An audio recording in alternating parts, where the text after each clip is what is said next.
96,000 people. That is the size of the study.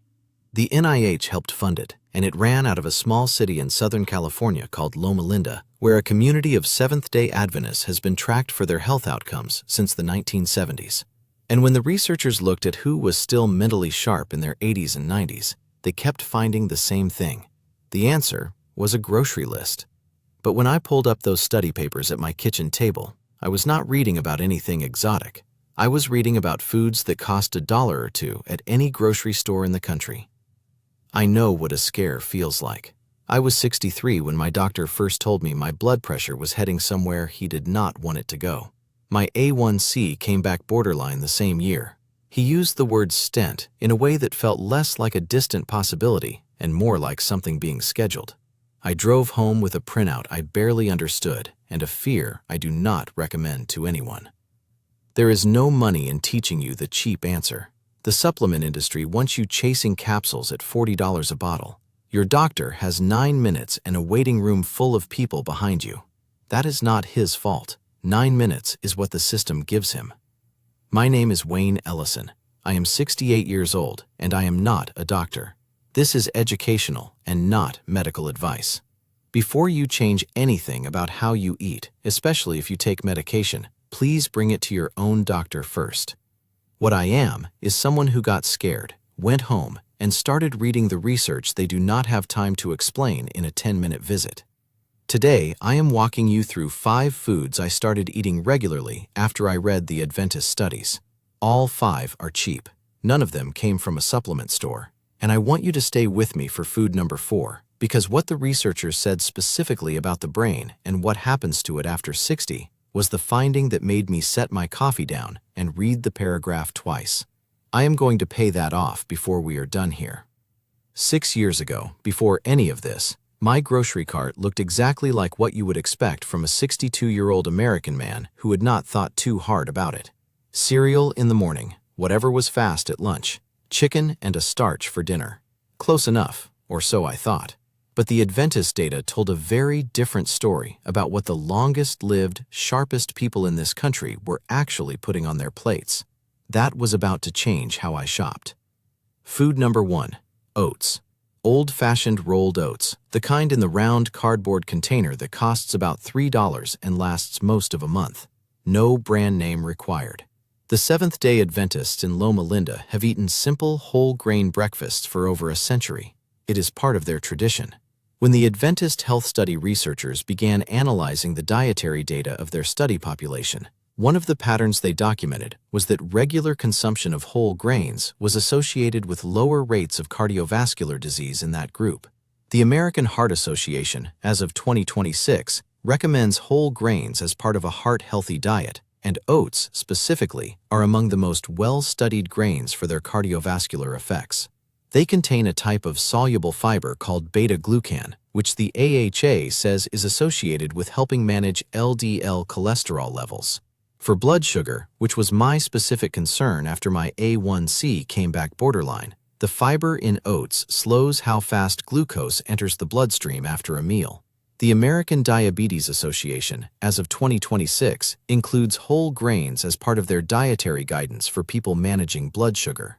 That is not a cure, and it is not a replacement for medication, but it is something real that costs $3. I stopped eating sweetened cereal most mornings and switched to a half cup of rolled oats cooked in water, a sliced banana sometimes, a spoonful of nut butter, sometimes just the oats plain. That shift seemed minor at the time. It was not.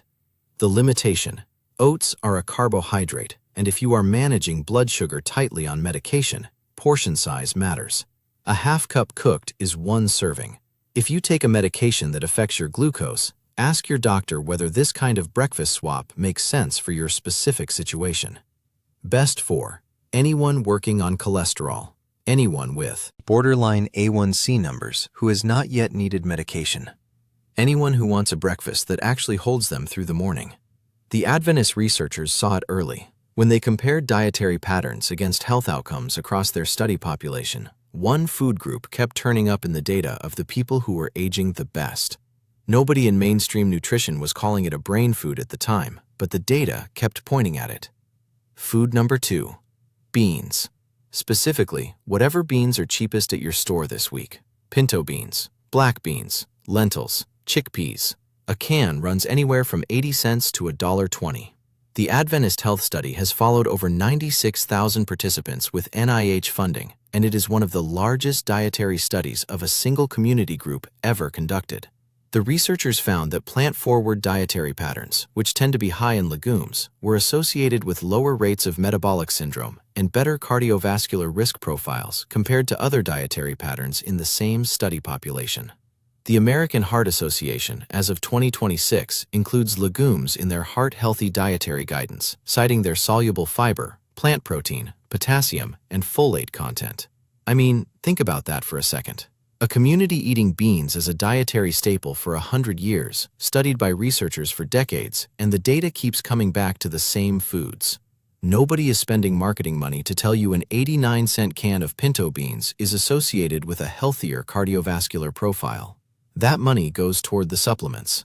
And that was not even the part that got me. What comes next is the part that still surprises me. I started eating beans 2 or 3 times a week. Black beans with eggs in the morning. Lentil soup for lunch a couple of days a week. Sometimes a rinsed can of chickpeas with olive oil and whatever spices I had around. The limitation: beans can interact with certain blood thinners and, in large amounts, may affect kidney function in people with specific kidney conditions. If either of those applies to you, check with your doctor before making beans a daily staple. Best for anyone working on metabolic health, blood sugar, or cholesterol, and anyone trying to add more protein without adding more animal products. The same food the diet industry spent 30 years telling me to avoid because of its fat content was the food the Loma researchers kept finding in the data of their oldest, clearest thinking subjects. That detail matters, and I want to dwell on it for a moment. Food number 3. Walnuts. A 1-ounce serving, about a small handful, costs roughly 30 to 40 cents when you buy a bag. Loma Linda Adventists have eaten nuts regularly as part of their dietary tradition for generations. When the Adventist Health Study researchers analyzed nut consumption and health outcomes, the findings were significant enough to be cited repeatedly in cardiovascular literature. Research drawing on Adventist Health Study data found that nut consumption was associated with reduced cardiovascular risk in that population. The American Heart Association specifically acknowledges walnuts in their guidance on heart-healthy eating as of 2026, citing their content of plant-based omega-3 fatty acids. Here is where it connects to the brain question I raised at the start. The omega-3 fatty acids in walnuts, a form called ALA, are the subject of ongoing NIH-funded research on cognitive health in aging adults. The relationship is still being studied, but peer-reviewed research has found associations between higher omega-3 intake from food and slower rates of cognitive decline in older adults. The MIND diet, which was developed from NIH-funded nutrition research and specifically targets brain health outcomes in aging adults, includes nuts as one of its 10 recommended food categories. So the same food that shows up in the Adventist cardiovascular data also shows up in the brain health research. That is a convergence worth noticing. You would think that would be headline news. It is published research. But walnuts do not have a patent, and you cannot sell them at a $40 markup, so the supplement industry converts the finding into a capsule and adds a 0 to the price. I started keeping a bag of walnuts in the refrigerator, which slows them from going rancid, and eating a small handful most afternoons. A cheap, simple addition. In a few months, I would understand exactly what this was doing for my cholesterol numbers. But that is getting ahead. The limitation? Walnuts are calorie-dense.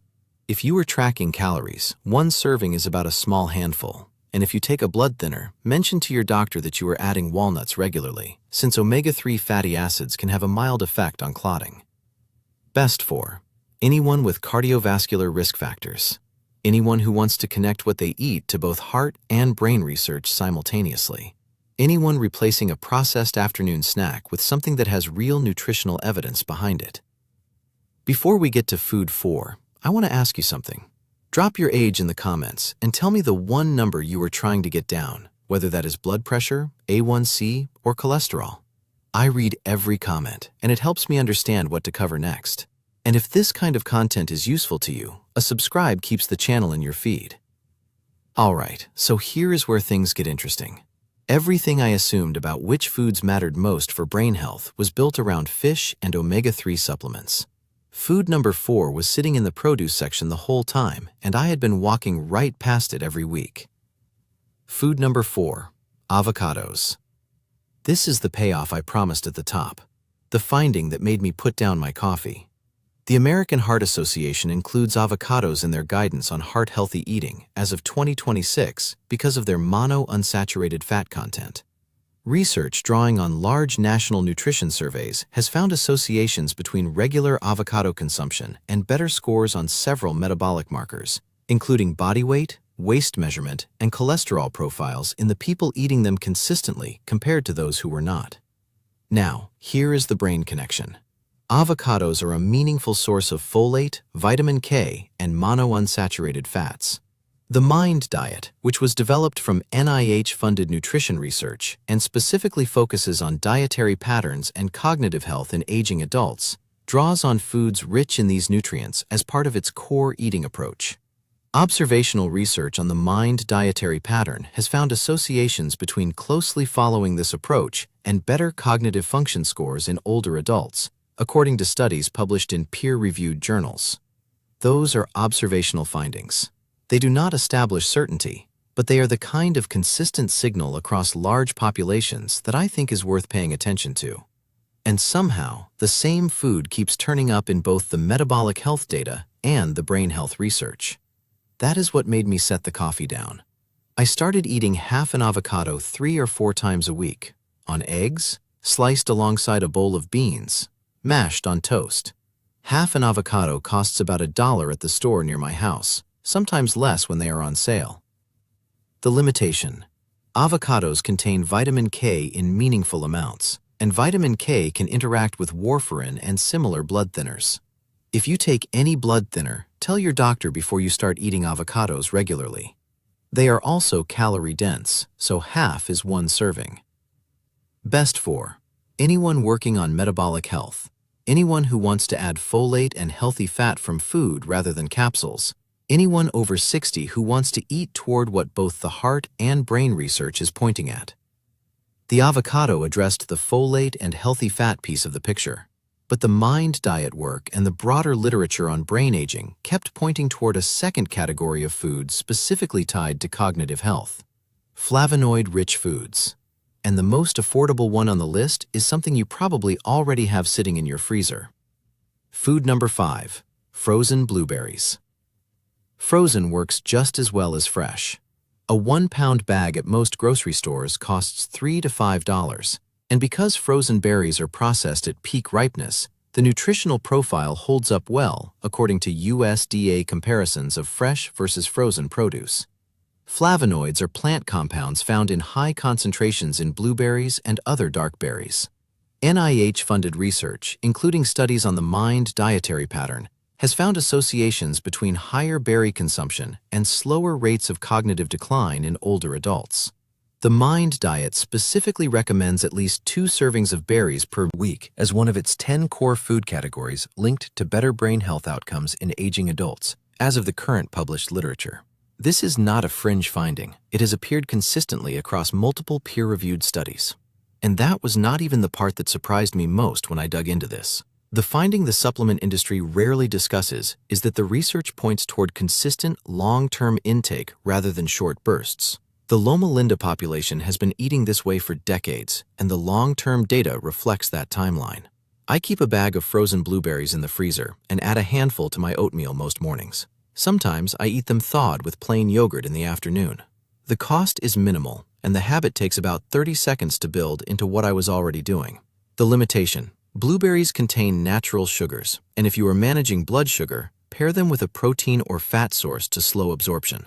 If you have a kidney condition, talk to your doctor about portions. Best for anyone wanting to add something tied specifically to the cognitive research. Anyone trying to make their daily breakfast do more work without spending more money. Anyone over 60 who wants a reason backed by published science behind what is in their grocery cart. Let me bring this around. What the Adventist research keeps showing across decades and tens of thousands of study participants is that the people aging the best were not doing anything expensive or complicated. They were eating whole foods, mostly from plants, consistently over many years. Simple and sustained. This is what the data keeps finding when researchers look at populations eating this way over years and decades. That pattern is not unique to Loma Linda. It shows up across populations around the world that are aging well, and the research on what they share keeps pointing to the same cheap, unglamorous staples. The data does not point toward the supplement aisle. It points toward the produce section and the canned goods aisle. Here is what I took away. Oats in the morning, because of the AHA guidance on beta-glucan fiber and the Adventist data on whole grains and cardiovascular health. Beans 2 or 3 times a week, because of the NIH-funded Adventist study on plant-forward dietary patterns and metabolic risk. A handful of walnuts most afternoons, because of the AHA position on plant-based omega-3 fatty acids and the research linking nuts to both heart and brain health. Half an avocado a few times a week, because of the AHA guidance on monounsaturated fats and the mind diet work on folate and cognitive aging. And frozen blueberries as often as I can manage, because of the consistent association between flavonoid-rich berry consumption and cognitive health in the peer-reviewed literature. None of this cost me a fortune. None of it is a miracle. What the Adventist pattern tells us, and what the broader research on aging populations keeps confirming, is that long-term food habits compound in ways that eventually show up in your labs and in how you feel from day to day. Write down what makes sense for your situation. Bring the list to your own doctor before you change anything, especially if you take medication that touches blood sugar, blood pressure, or cholesterol. That is the right order. If this was useful to you, subscribe and tell me in the comments what number you are working on getting down. I read every one. And one more thing, if today's topic connected for you, there is a related video I put out that goes hand in hand with this one. It is called The 2 Foods I Added After My Artery Scare and the Question I Brought to My Cardiologist. It picks up right where we left off today, and I go deeper on what I actually brought into that room and what my doctor said when I asked. Tap it on your end screen right now and keep watching. I am Wayne Ellison. Take care of yourself.